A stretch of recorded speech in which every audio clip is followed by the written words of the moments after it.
안녕하십니까, 김성민 목사입니다. 오늘은 최후 심판과 새 하늘과 새 땅이 가지는 의미에 대해서 여러분과 함께 나누려고 합니다. 최후의 심판이 가지고 있는 의미를 먼저 보면, 최후 심판은 천사들의 타락에 대한 하나님의 심판이라고 할 수 있고요, 타락한 천사들이 다스리는 이 세상이라는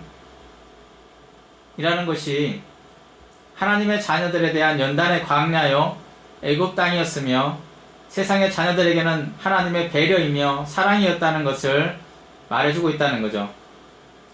최후 심판을 통해서 하나님의 자녀는 알곡과 쭉정이로 나누어질 것이고, 세상의 자녀들은 가라지로 심판을 받게 될 것을 얘기하고 있습니다.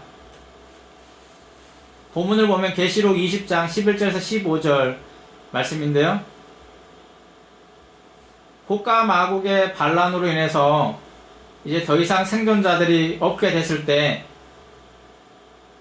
모든 장면이 하나님의 심판으로 장면이 바뀌어지는 것을 보게 됩니다. 모두가 다 죽었다는 거죠. 물론 첫째 부활에 참여한 자들, 그리고 천년 왕국 동안 변화되어졌던 그러한 사람들을 제외하고 이제 둘째 부활에 참여하는 자들이 심판에 참여하게 되는데요, 여기에는 행위가 기록되어져 있는 책들과 생명책이라고 하는 또 다른 책이 펼쳐져 있는 것을 보게 됩니다. 그리고 바다와 사망과 음부도 그 가운데 죽은 자들을 내어놓게 되는 것을 말해주고 있습니다. 창세기에서 요한계시록까지의 모든 세계를 이해하기 위해서는 천사들의 타락을 이해하고 있어야 됩니다. 사도 바울은 우리에게 우리가 고민해야 될 것이 무엇인가를 자세히 말해줬는데요, 그것은 정사와 권세와 이 어두움의 세상 주관자들과 하늘에 있는 악의 영들이라고 말해주고 있죠. 결국 천사들의 타락이 인간의 타락과 어떻게 연결되어졌고 최후 심판이 의미하는 게 무엇인가를 자세히 말해주고 있다는 겁니다. 최후 심판은 생명책에 기록되어져 있는 이름들과 그리고 행위를 자세하게 기록한 책들을 통해서 영벌에 들어갈 자와 영생에 들어갈 자를 어떻게 구분하고 있는가를 우리에게 말해주고 있습니다. 첫째 부활에 참여한 사람들은 최후 심판을 받지 않을 것입니다. 하지만 이제 둘째 부활에 참여한 사람들은 어느 누구도 예외 없이 심판을 받게 되는데요,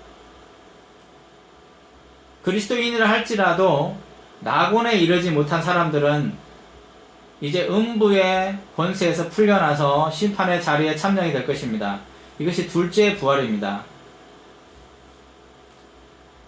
첫째 부활에 참여하는 사람들에게는 세 가지의 특권을 얘기할 수 있는데요, 첫 번째는 최후의 심판에 참여하지 않고요, 그리고 타락한 천사들이 가졌던 권세와 지위를 얻게 되고요, 천년 왕국에 참여해서 어린 양의 혼인 잔치 기간 동안 그러한 축제에 참여할 수 있는 특권을 가지게 됩니다.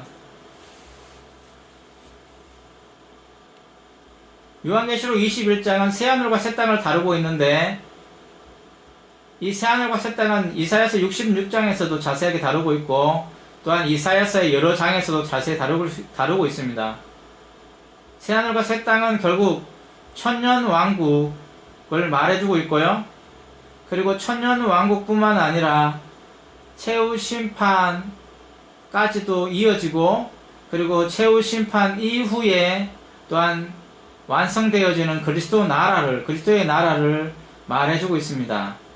새하늘과 새 땅이 가지고 있는 의미는 계시록 21장 5절에서처럼 만물을 새롭게 하시는 하나님의 선포와도 연결되어져 있다는 것을 알 수 있습니다.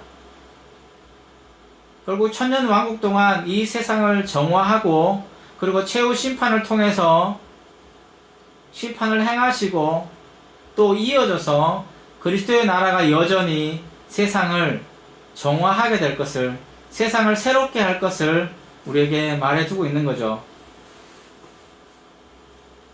새하늘과 새 땅의 결론적인 의미는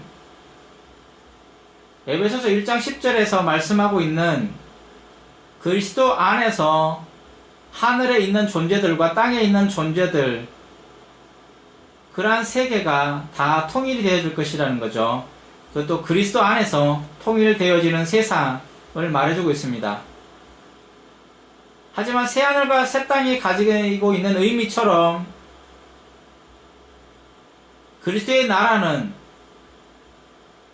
완성된 그리스도의 나라는 이제 새로운 시작을 선포하고 있다는 사실을 깨닫기를 원합니다.